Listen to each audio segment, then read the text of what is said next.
Welcome to steno dictation. Dictation 5 second बाद शुरू होगा। Ready start. पूर्णबंदी के बाद बेरोजगार हुए बहुत सारे लोगों के सामने जैसे जीवन मरण का प्रश्न खड़ा हो गया है। कल कारखाने, दुकान, दिहाड़ी बंद हुई तो शहरों में बड़े पैमाने पर जीविका के साधन छिन गए। ऐसे में लोगों को अपने गांव लौटने के अलावा कोई चारा न था।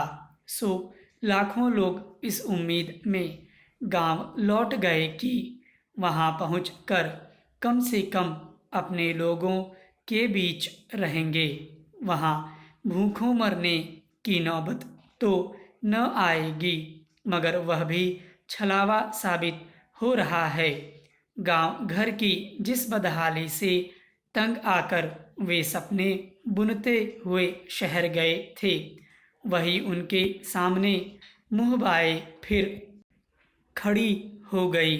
सरकारों ने उन्हें सहारा देने के लिए योजनाएं घोषित कीं, पर वे भी उनके काम नहीं आ रहीं। आज स्थिति यह है कि असम के कोकराझार का एक प्रवासी मजदूर परिवार पालने के लिए अपनी नवजात बच्ची का सौदा करता पकड़ा गया।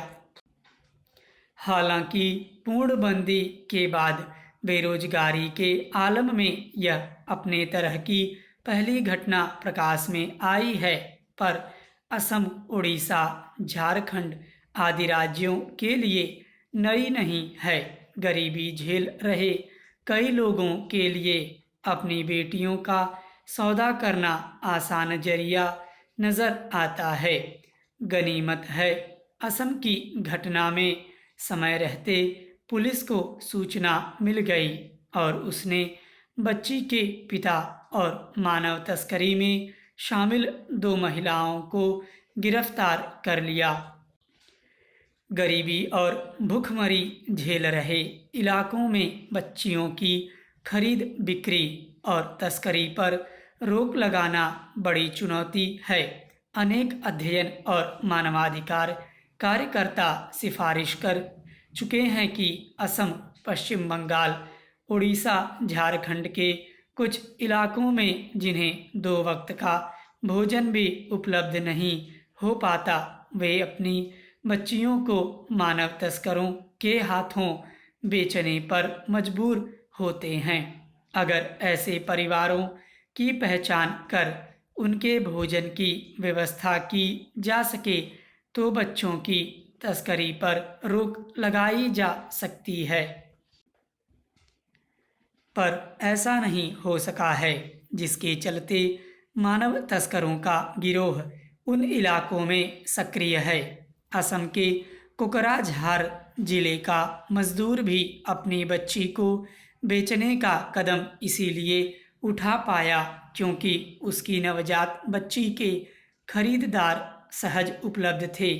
मगर चिंता की बात है कि उसे इस तरह के कदम उठाने पड़े।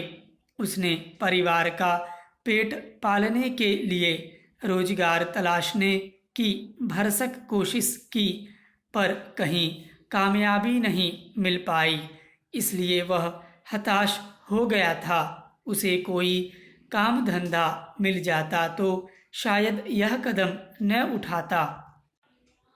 बंदी के बाद खासकर प्रवासी मजदूरों के लिए भोजन आदि के लिए सरकारों ने योजनाएं चला रखी हैं। फिर ऐसा क्या था कि उस मजदूर को अपने परिवार का पेट भरने के लिए बच्ची बेचने जैसा कदम उठाना पड़ा?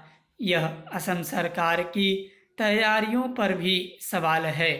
अभी कोरोना संकट नहीं टला है और कल कारखाने, कारोबार वगैरह बेशक शुरू हो गए हैं, पर आर्थिक मंदी के चलते उनकी गति बहुत धीमी बनी हुई है। ऐसे में रोजगार के संकट और गहराने की आशंका है।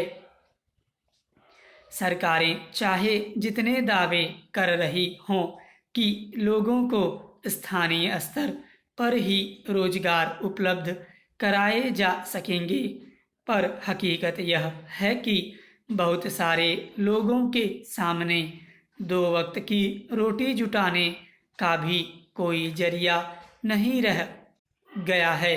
ऐसे में हवाई घोषणाएं और खोखले वादे छोड़कर सरकारों को हकीकत का सामना करते हुए व्यावहारिक कदम उठाना चाहिए।